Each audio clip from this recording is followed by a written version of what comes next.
Arthur is rightful King of England.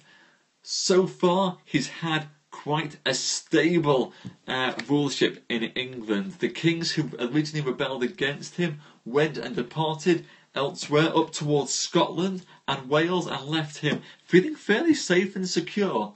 Unfortunately, King Arthur's main enemy, King Rience of Wales, has just been captured by one of Arthur's Knights of the Round Table, Sir Balin. Sir Balin has brought King Rience back to Camelot as a prisoner.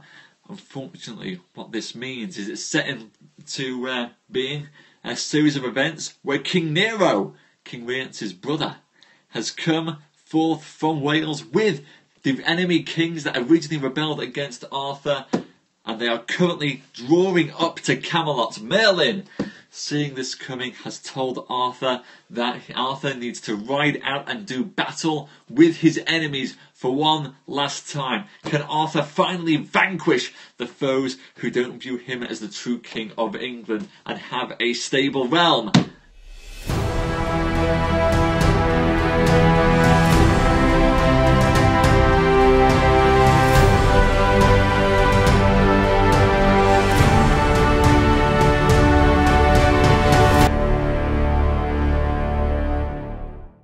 Then King Arthur made ready his host in 10 battles, and Nero was ready in the field afore the castle terrible with a great host, and he had 10 battles with many more people than Arthur had.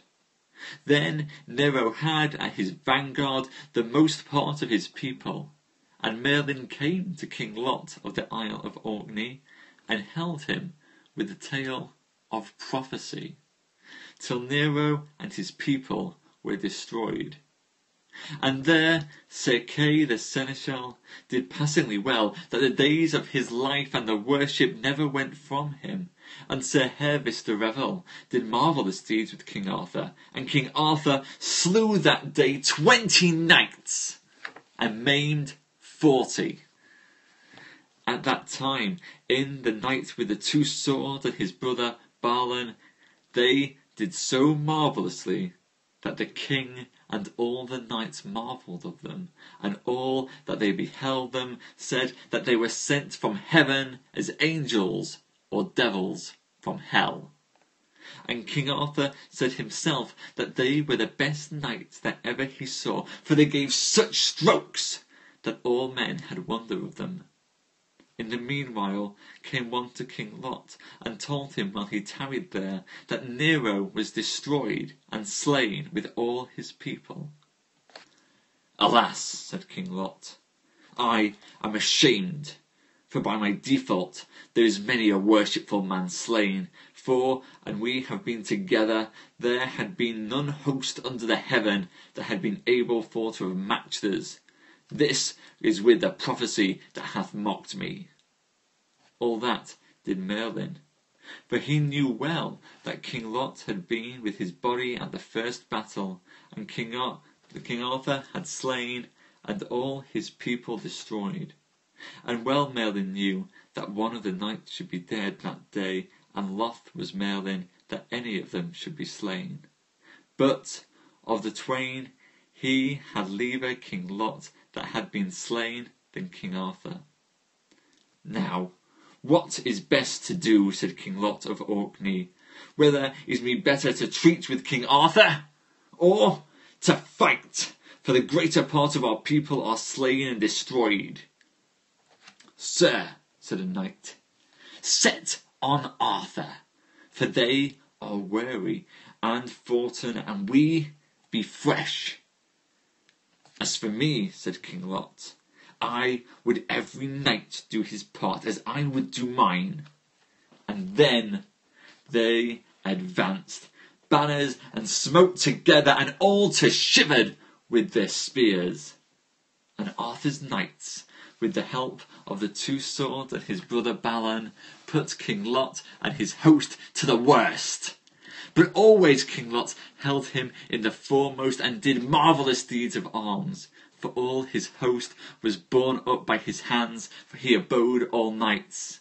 Alas, he might not endure, the which was great pity, that so worthy a knight as he was one should be overmatched, that of late time afore had been a knight of King Arthur's, and wedded the sister of King Arthur. And for King Arthur lay by King Lot's wife, the which was Arthur's sister, and gat on her Mordred. Therefore King Lot held against Arthur. So there was a knight that was called Pellinore, the which was a good man of prowess, and he smote a mighty stroke at King Lot as he fought with all his enemies. And he failed of his stroke, and smote the horse's neck, that he fell to the ground with King Lot. And thereanont Pellinore smote him a great smoke through the helm and head on to the brows. And then all the host of Orkney fled for the death of King Lot. And there were slain many mothers' sons. But King Pellinore bore the wit of the death of King Lot. Wherefore Sir Gawaine revenged the death of his father the 10th year after he was made knight, and slew King Pellinore with his own hands. Also there were slain at that battle 12 kings on the side of King Lot with Nero, and all were buried in the church of St. Stephen's in Camelot, with the remnant of knights and of others who were buried in the great rock. There we have it, and thank you for all your comments. Unfortunately, while I'm reading I don't get a chance to answer them, but thank you for all of them and for your support. Glad you're enjoying it. So, the armies of the north have come to Camelot. Arthur has dispatched them. King Lot, who was married to Mordred, his sister, mother to Arthur's son and bastard Mordred, has taken place. King Lot is dead. The Northerners are in retreat. Let's move on to our final chapter of the night, of the internment of 12 kings, and of the prophecy of Merlin, and how Balin should give the dolorous stroke. So, at the interment came King Lot's wife, Margaret, with her 4 sons, Gawain, Agravain, Gareth, and Gareth. Also there came thither King Uriens, Sir Owain's father, and Morgan le Fay, his wife, that was Arthur's sister. All these came to the interment, but of all these 12 kings, King Arthur let the tomb of King Lot passingly richly, and made his tomb by his own. And then Arthur let make 12 images of latten and copper, and overgilt it with gold in the sign of 12 kings. And each one of them held a taper of wax that burnt day and night. And King Arthur was made in sign of a figure standing above them, with a sword drawn in his hand. And all the 12 figures had countenance like unto men, they were overcome. All this made Merlin by his subtle craft, and there told the king, when I am dead, these tapers shall burn no longer. And soon after the adventures of the Sangreals shall come among you and be deceived. Also he told Arthur how Balin the worshipful knight should give the dolorous stroke, whereof should fall great vengeance. Oh, where is Balin and Balin and Pellinore, said King Arthur. As for Pellinore, said Merlin, he will meet with you soon. And as for Balin, he will not be long from you. But the other brother will depart, and ye shall see him no more. By my faith, said Arthur, they are 2 marvellous knights, and namely Balin passeth of prowess of any knight that ever I found, for much beholden am I unto him. Would God he would abide with me. Sir, said Merlin, look ye keep well the scabbard of Excalibur, for ye shall lose no blood while ye have the scabbard upon you, though you have many wounds upon you as you may have. And so after, for great trust,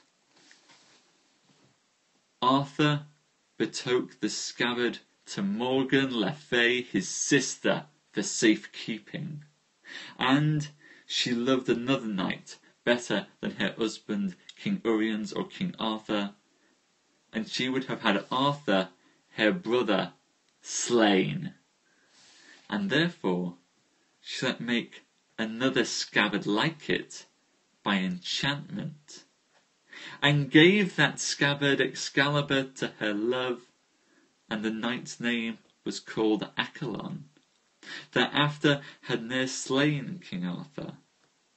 After this, Merlin told unto King Arthur of the prophecy that there should be a great battle beside Salisbury, and Mordred, his own son, should be against him. Also, he told him that Basmagus was his cousin and germain unto King Uriens. There we have it. Thank you so much for all of you who've come along tonight. We'll end our story there with Morgana le Fay having taken Arthur's scabbard that was meant to protect him and given it to her lover, whilst giving Arthur back a decoy so that Arthur thinks he's safe and protected, but actually he's vulnerable to the attacks of others.